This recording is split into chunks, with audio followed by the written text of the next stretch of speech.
Guess what time it is? It's tip of the week time. I bet it's going to be something good. Let's check it out.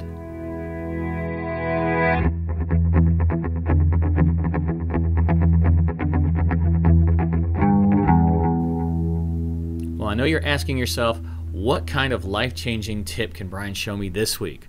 Well, this week's tip is a user-submitted tip, and this is coming from Ed Green from the headquarters office.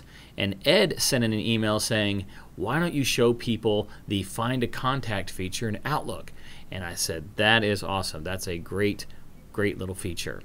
So what the Find a Contact is, if you're in Outlook and you want to find somebody's phone number or their email address or cell phone number or anything like that, well, if you were to go to Contacts, this will give you a list of your personal contacts, but it doesn't give you the list of contacts from the headquarters office.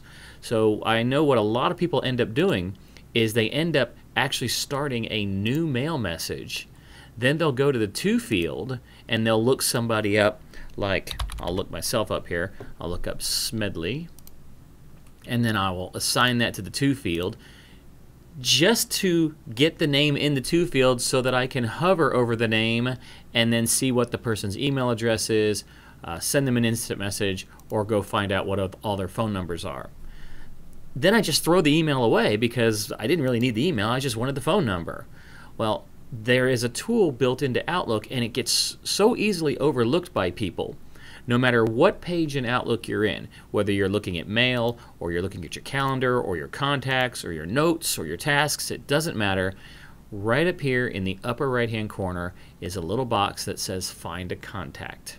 And all you have to do is click in that little box and type in the first few letters of a person's name, and then everybody who matches that will come up, and you can find that person and give it a click, and you can now see all of that person's information, their email, their phone numbers. You can send them an instant message from this location. You can call them from this location.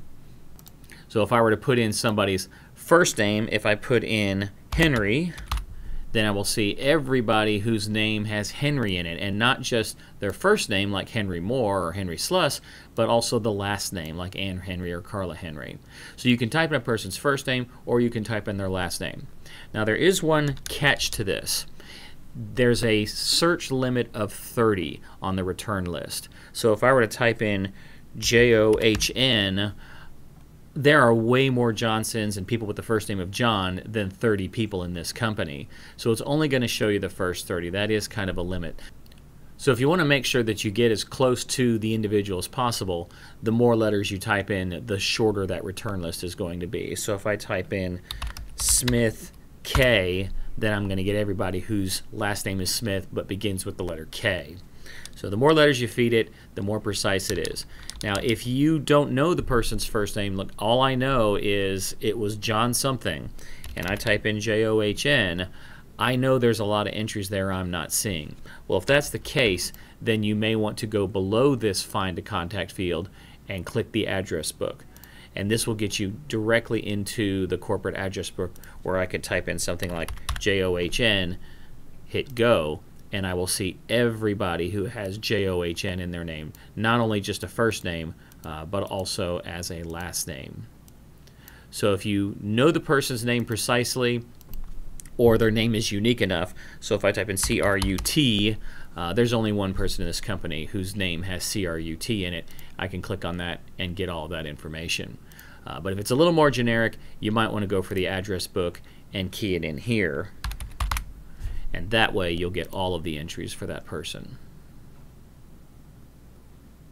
So there you go, another great tip of the week. We got to thank Ed Green from the headquarters office for this one. It's one of those features where I never noticed that was up there, but now I can't live without it.